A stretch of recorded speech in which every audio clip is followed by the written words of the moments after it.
waxaan ahaa wiil dhalinyaro ah oo duruuf ay haysato. Wadankii aan ku noolaa waxaan uga soo tagay noloshaan ku noolahay nolol dhaanta inaan raadsado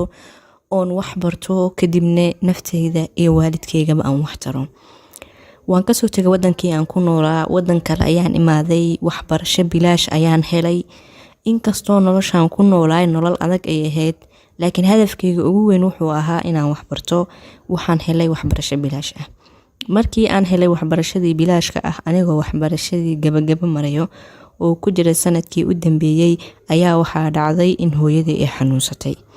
Assalaamu calaykum waraxmatullaahi wabarakaatuh. Dhammaan daawadayaasheena sharafta leh ee ku xiran janaalkeena, soo dhawaada walaalayaal, ku soo dhawaada maalin cusub iyo muuqaal cusub oo xiiso badan. Alxamdulillaah, ilaahay uu noo ziyaadiyay nimcooyinkaada na siisay, intaan haysanina sii, intii xanuunsan, intii dhibaataysan, intii kurbaysan, alle subxaanahu wa tacaala kurbadaha ka qaado. intaa kadib walaalaha sharafta leh, sidii caadada inoo ahayd baa aan isxasuusino inaan ku saleyno xabiibkeena Maxamed. Allahumma salli ala Muhammadin wa ala ali Muhammadin kama sallaita ala Ibrahima wa ala ali Ibrahim wa barik ala Muhammadin wa ala ali Muhammadin كما باركت على إبراهيم وعلى آل إبراهيم في العالمين إنك حميد مجيد. soo dhawaada walaalayaal, waxaan rabaa maanta inaan idinla wadaago qiso cajiib ah, qiso qof walbo qoostay, qiso qof walbo isyiri noloshaan rajo kama lihid, qof walbo isyiri adiga waxba ma helaysid, qof walbo noloshaan ka qoostay, qof walbo ka qoostay in uu wax helo, tusaale iyo cibro u noqon doonto, dhiirigelin doonto, kuna kalifi doonto in uu Alle subxaanahu wa tacaala dhankiisa aado oo dhankiisa u ordo. wiilkan qisada ay ku dhacday maanta waxa uu ahaa wiil dhalinyaro ah. qisadan waxay ka mid tahay qisooyinka ama dhacdooyinka laga arkay istighfaarta. wiilkan wuxuu yiri waxaan ahaa wiil dhalinyaro ah, waxaan ku noolaa gobol iska baadiye ah, waxaan ku nooleen duruuf aad iyo aad u adag. waxaan go'aansaday in aan nolol raadsado, waalidkay iyo walaalahayna aan nolosha ka saaro.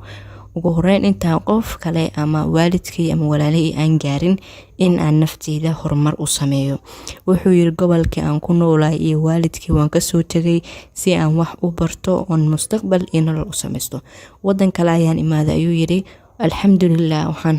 helay waxbarasho free ah. inkastoo noloshaan ku noolaa ee adkeed, laakiin hadafkeyga iyo ujeedadeyda aan u imaaday meeshaan waxay ahayd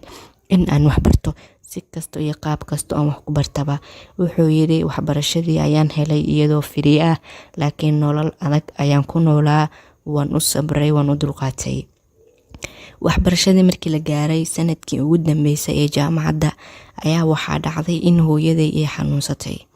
hooyaday markii ay xanuunsatay waxaan dareemay ayuu yiri xanuun aad iyo aad u fara badan.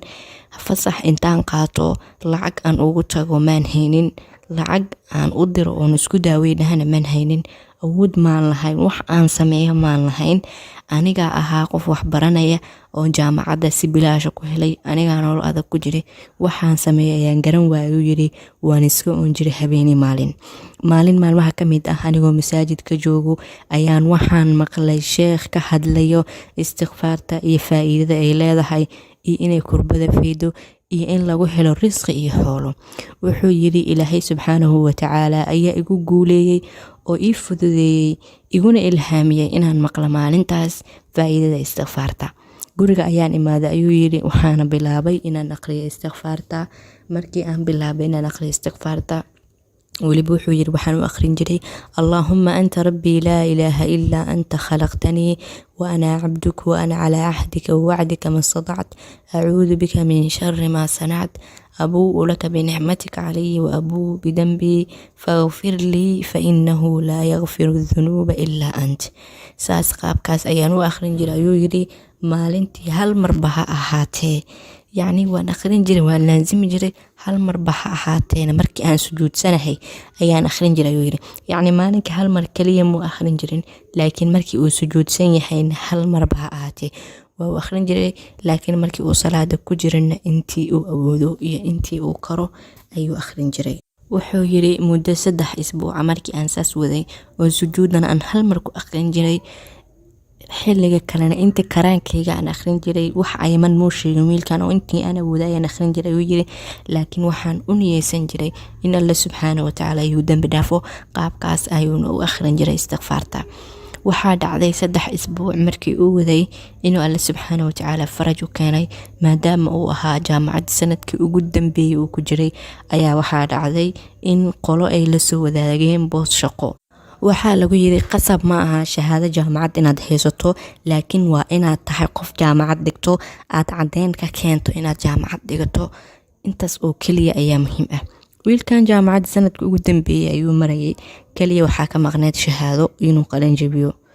waxaa dhacday warqadii inuu jaamacada ka keeno oo sidaasna shaqadii ku bilaabo ilaahay subxaanahu wa tacaala ayaa u fududeeyay asigoon jaamacadii dhammaynina mushaarkii koowaad ee shaqadiisa ayuu qaatay laguma xujeynin shahaado jaamacad kaliya waxaa lagu xujeeyay inuu yahay qof jaamici ah oo jaamacad dhigto cadeynna uu ka keeno jaamacada uu dhigto si loo rumaysto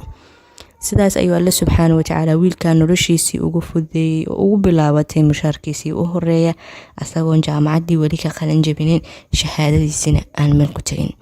isla bishii ugu horeysaba lacagta ii soo dhacday wuxuu yiri qaar hooyadii ayaan u diray waxaan ku iri hooyo isku daaway kuma imaan karo hadda ayaan shaqo bilaabay laakiin insha Allah anoo intaan ka weyn oo intaan ka badan haysto ayaan maalin maalmaha kamid ah ku imaan doonaa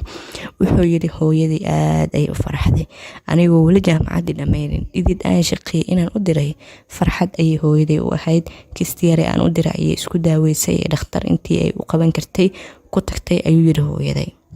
waxaan noqday qof aad iyo aad u adag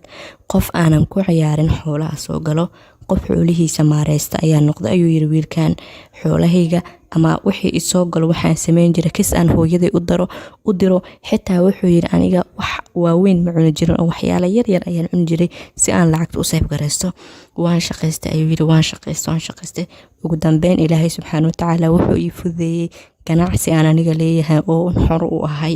oo u madax banaanahay oo weyn inaan furto ganacsigii ayuu ilaahay ii barakeeyay waan furtay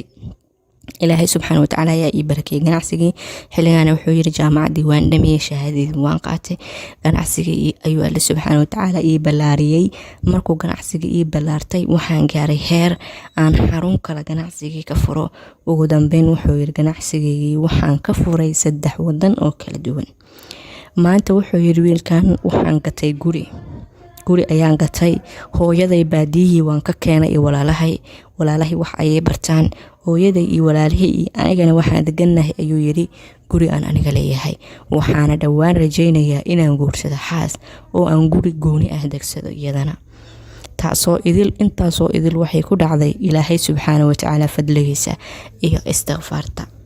wuxuuna yiri wiilkan waxa uu akhrin jiray Allahumma anta rabbi la ilaha illa anta khalaqtani wa ana 'abduk wa ana 'ala 'ahdika wa wa'dika ma sada'at a'udhu bika min sharri ma sana'at abu'u laka bi ni'matika 'alayya wa abu'u bi dhanbi faghfir li fa innahu la yaghfiru dhunuba illa anta qaabkaas ayuu akhrin jiray ilaahay subxaanahu wa tacaala ayaa albaabaha khayrka u furay albaabaha irsaaqdan alla subxaanahu wa tacaala ayaa u furay sidaas ayay nolosha waalidkiis iyo walaalihiisba ku badalmatay oo alla subxaanahu wa tacaala risq waasica u siiyay qofkii ilaahay isku xiran qofkii ilaahay barya qofkii ilaahay subxaanahu wa tacaala tala saarto marna ma khasaari doono waad mahadsantiin walaalaha sharafta leh muuqaalka meel dheer gaarsiiya si walaala kale uga faa'iideystaan like-na saara si uu dad badan u gaaro qaybta hoose commentigan aan ku xusno saliga xabiibkeena Maxamed wassalaamu calaykum